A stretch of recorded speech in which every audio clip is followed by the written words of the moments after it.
बैठा था, तो उनका एक ही उद्देश्य है कि वो कोई भी हो, ये जो प्रभु के जो सेवा करने वाले जो लोग हैं, इनके सेवकाई बंद ना हो और इनकी कलीसिया चलती रहे, बस यही दर्शन है।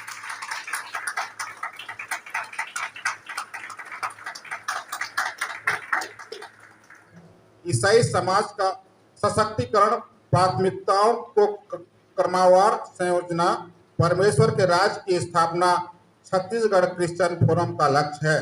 सबको जय मसीह। ये बहुत देर से एक चर्चा हमारे सामने आ रही थी और बहुत लोगों ने इस पे हम लोगों को बात करी, और आप लोगों से जब कभी भी हमको मुखातिब होने का मौका मिला है, आमना सामने होने का मौका मिला है, तब हम लोगों ने ये बात करी है। तब हमारा जो दर्शन है वो शायद ठीक से एब्जॉर्ब नहीं हो पा रहा है। ये सिर्फ आपके लिए है, आप उसको पढ़िए और आपको क्या कदम उठाना है ये आप तक इसलिए पहुंच रहे हैं क्योंकि आप जिम्मेदार हैं। और जब किसी समाज का सशक्तिकरण होता है तो 50 ताकतें आपको निर्बल करने के लिए जुट जाती हैं। हमको कोई यहाँ पे हल्ला बोलने के लिए, पार्टी करने के लिए, वो सब करने के लिए कोई लोग नहीं चाहिए। आपका साथ हमको कहीं पर धरना प्रदर्शन करने के लिए वो भी नहीं चाहिए। हमको आपका सोच चाहिए है, आपके विचारधारा चाहिए है कि आज मुझको परमेश्वर का राज्य स्थापित करना है। अब इसको हम कैसे स्थापित करेंगे, ये इसकी कार्य योजना आज एक दिन में बनेगी नहीं, आज 2 घंटे में यहाँ पे बनेगी नहीं। ये कब बनेगी, जब हम बार बार मिलेंगे, बार बार चर्चा करेंगे। इसलिए हम आपको बार बार मासिक मीटिंग में आने के लिए निमंत्रण दे रहे हैं। आपको अगर लगे ये हमारा दर्शन आपको ठीक लगता है कि इस दर्शन में मुझको चलना है, और ये मेरा दर्शन नहीं है, ये प्रभु का दर्शन है, ये मेरा व्यक्तिगत नहीं है। आप लोग मेरे से कहीं ज्यादा होशियार है बाइबल में। प्रभु का राज्य क्या है, कैसे स्थापित होगा, कब स्थापित होगा, वो सब आप जानते हैं, मुझको बोलने दोहराने की जरूरत नहीं है। और ये भी उसमें लिखा हुआ है कि काम किए बगैर स्थापित नहीं होगा। आपके ऊपर भी कुछ जिम्मेदारी है जिसे हमें करना होगा। मैं उसी जिम्मेदारी के आह्वान के अंतर्गत ये अपने दर्शन आपसे बांटा हूं। ये मेरा दर्शन नहीं है, ये हम सब और मेरे फोरम में जितने लोग अभी जुड़े हैं वो इस दर्शन को पूरा समर्पित है, इसलिए जुड़े हैं। और दूसरी बात, यहाँ पे बार बार इस मंच से अभी बोला गया है कि यूनिटी नहीं है, यूनिटी नहीं है, यूनिटी नहीं है। मैं थोड़ा सा इस बात को नकारता हूं। हमें अगर यूनिटी नहीं होती तो आज आप यहां नहीं होते। गलत तो नहीं बोल रहा हूं, हमें है, पर कैसे, कब और कहां, इसकी ना तो हमें जानकारी है और ना ललक है। मैं वही परख खरोचने के लिए आया हूं। यूनिटी शब्द बाइबल में भी कई बार आया है, उसमें भी कई बार वो नकारात्मक बातें आई हैं, पर यूनिटी सबके दिल में है। आज डर आपके दिल में है, मेरे दिल में भी है, और कई प्रकार के दल में। पहला पैराग्राफ आप पढ़ेंगे तो उसमें साफ लिखा हुआ है कि जो डर होता है वो डर पहले आपका व्यक्तिगत होता है कि मेरे को शारीरिक हमला हो जाएगा, सिर फूट जाएगा, वो होता है। फिर आपके परिवार के लिए होता है, फिर आपके घर के लिए होता है, फिर आपके चर्च के लिए होता है, फिर आपके विश्वास के लिए होता है। तो ये सब एक क्रमवार चलता है। जड़ ऐसे ओवरनाइट नहीं आ जाता है, उसको बोया जाता है। डर जो होता है उसको धीरे से बोया जाता है। ये ना कुड़ुक मुर्गी जो गांव वाले वो लोग सब जानते हैं, जिसको देखो ठुनकती रहती है। तो आप लोग देखे हो ना गांव में, कोठार में, सब में आजकल तो वो सब इंक्यूबेटर वाले अंडे चलते हैं, तो ऐसे 2-4 ये कुड़ुक कई जगह घूमते रहते हैं। तो ये आपके पास इसलिए भेजे जाते हैं ताकि आपके मन में डर का बीज बो दिया जाए। और हम लोग जाने अनजाने में ऐसे लोगों के डर को स्वीकार कर लेते हैं। आप इनके षड्यंत्र को समझिए। वो कुछ नहीं है हमारे लिए, एक मिनट में कुचल मसल देंगे उसको और कुचलेंगे। हम लोग सुप्रीम कोर्ट जा ही रहे हैं क्योंकि ये बात थोड़ी बहुत आगे निकल गई है। तो हम लोग यूनिटी है।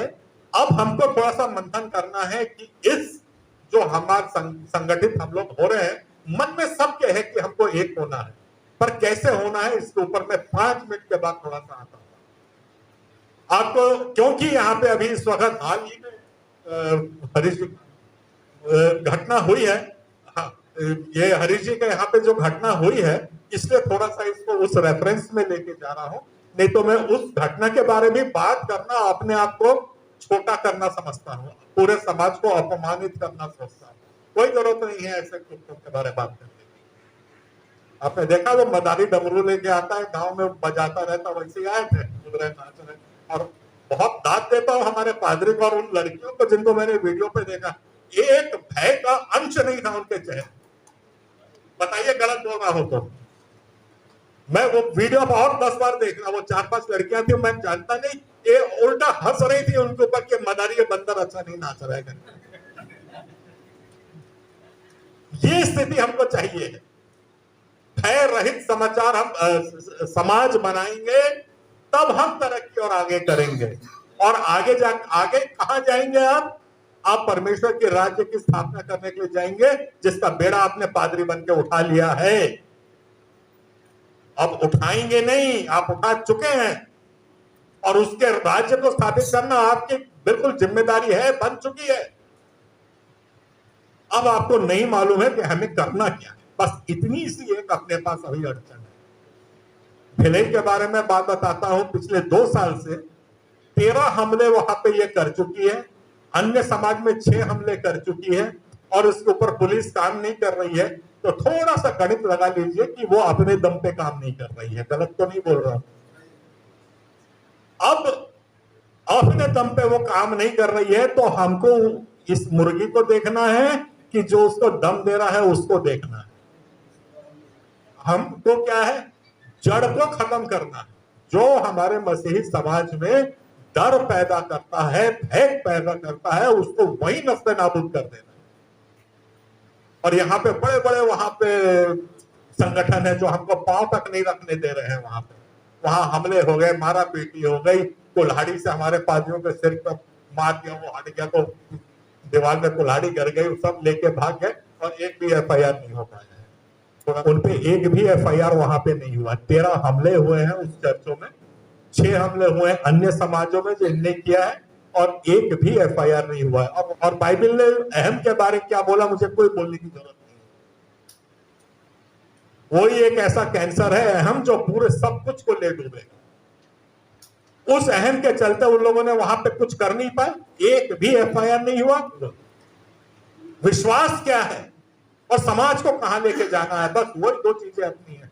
और जो मसीह का दर्द समझता है वो अपनी जान देने वहीं डटा रहता है। ये होता है मसीह का प्यार। और अजीजों, मैं बहुत प्यार करता हूं आपसे। इसलिए प्यार नहीं करता हूं कि आप सुंदर दिखते हैं, इसलिए प्यार नहीं करता हूं कि आप बहुत कमाते हैं, इसलिए प्यार नहीं करता हूं कि आपका बहुत अच्छा घर है, मकान है, कार है, कि कलीसिया है। मैं इसलिए प्यार करता हूं क्योंकि आप मसीह के अंग हैं। यही प्यार हमको आपस में बांटना है। इसलिए आज हम यहाँ पे खड़े हुए हैं और बहुत दर्द के साथ ये बातें कह रहे हैं। अब रह गई बात कि हम कैसे संगठित हों। आपके मन में एक भय है, उसको नकारिए मत, उसको सामने ला करके आइए। और उसको क्यों नहीं हम 2 भाई मिलकर बांट के आपस में बात नहीं कर सकते हैं क्या? आज जितने हमारे पास, देखिए, ये बहुत अच्छे से समझ लीजिए, इसके बाद अभी डिस्कशन होगा। आप ये बात बहुत अच्छे से समझ लीजिए, छत्तीसगढ़ क्रिश्चियन फोरम कोई आत्मिक काम में नहीं अपने आप को उलझाता है। हम सिर्फ जो आपकी दूसरी जरूरत है, जो सामाजिक जरूरत है, जैसा यीशु मसीह ने कहा था, जो कैसर का है वो कैसर को दो और जो प्रभु का है वो प्रभु को दो। आप लोग प्रभु का दे रहे हैं, कैसर से देने और लेने वाला कोई नहीं है। उस कड़ी को हम पूरा कर रहे हैं कि ए कैसर तू दे कैसे ले रहा हमारा समाज। हम वोट देते हैं तुझको, तो हम वो सवाल खड़ा करने आए हैं। तो यहाँ पे आदरणीय मेरे अजीजों, आप सीजीए पहले के कुछ पादरी लोग हो, मुझे ऐसा लगता है कि सब समस्त सीजीए पहले के सब पादरी यहाँ पे हैं। आप लोग आपस में चर्चा करिए। हम कतई आपकी मेंबरशिप हमारे इसमें नहीं चाहते कि आप उधर छोड़ो और इधर आ जाओ, पर ये 2 फर्क को समझिए। आप अपनी आत्मिक सभा करिए, आप अपना सामाजिक कार्य करिए, आप अपना वो युक्ति परिचय करिए, जो करना है उसमें करिए। कोई दखल अंदाजी हमारी नहीं है, ना हम वहां पे उस पटल पे खड़े होंगे ना आपको यहाँ बुलाएंगे कि नहीं इसमें आए। हमारा सिर्फ दर्शन है कि ये सताव तो एक पीढ़ी है, हमारा अल्टीमेट है समाज का सशक्तिकरण और सशक्तिकरण के द्वारा प्रभु के राज्य की स्थापना। इसके सिवाय और कोई दर्शन नहीं। ये हमको सीढ़ियां चढ़नी पड़ेंगी। ये ओवरनाइट आज हम सोचेंगे और कल हो जाएगा, ऐसा होगा नहीं। ये बहुत लंबी दौड़ है, आपकी पुश्तें निकल जाएंगी, मैं मर जाऊंगा, आप मर जाओगे। जो हमको एक बीज बो के जाना है कि वो पेड़ बढ़ता ही रहे, बढ़ता ही रहे। परमेश्वर का राज्य कब आएगा कोई नहीं जानता, आप नहीं जानते, मैं नहीं जानता। मेरे देखते देखते आएगा कि मेरे मरते मरते आएगा कि मेरे 4 पीढ़ी बाद आएगा, वो कोई नहीं जानता। पर अपना समर्पण, अपना काम उसके राज्य के लिए हमको अपनी हिस्सेदारी दे के ही इस दुनिया से करना, उसके लिए फोरम अपने व्यक्तिगत रीति से मैं जोड़ना चाहता हूं और मैं हूं और मैं कार्य में आगे बढ़ूंगा। जब मैं इस सेवा कार्य में जुड़ा तो 1 कुरिन्थियों का 9 और 10 को लेकर जुड़ा कि प्रभु हमारे बीच में एक ही हो। चलो आज यही चीज अगर हमारे बीच में हो जाए तो मैं समझता हूं कि आज जिस बात के लिए हमारे परमेश्वर ने हमको ऐसे दासों को दिए हैं, जिसके लीडरशिप में हम आज उनके पीछे चलकर उनके साथ में खड़े होकर आगे बढ़े, तो हमको सबको एक मन एक हित होकर हमको क्या करना है, हमको साथ में जुड़े रहना है।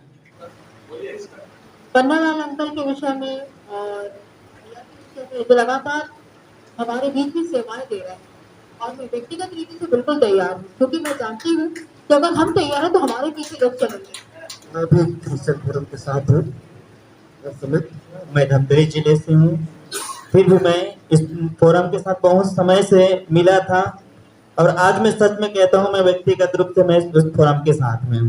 लेकिन जहाँ पे बात आती है सताव की तो एक ही नजर आता है, ये बात नहीं भूलना।